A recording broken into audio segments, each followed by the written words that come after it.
6 years na. Anong balik para sa'yo? Ang nagastos ko dyan, mga 2 billion. 2 billion na ginagastos mo dyan? Ano balik para sa'yo? Wala lang. Talagang ngayon, may pumapasok man ng mga sponsors, at least, na-blessing yung mga ano ko. Yung abono mo? Abono. Bakit mo ba tiniyo ang MPBL? Basketball talaga yun dito. Alam ko yun.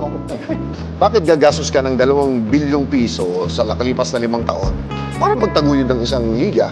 Anong vision mo? Gusto ko lang, ganyan na mamayayos yung... ang dami kasi mga basketballista sa bansa natin, hindi nabigyan ng break. Totoo ka. Yan ang ano ko kasi napakaraming mga bata na gusto maglaro ng basketball. Pero wala, saan sila naglalaro?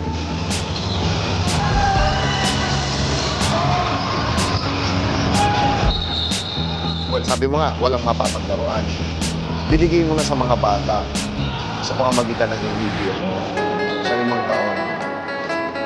Sinahin mo 2 bilyon ang ginagastos mo. Pag ikaw nagsabi talaga ng pera, ako nalulula. Parang ganun-ganun lang. Ang isang season,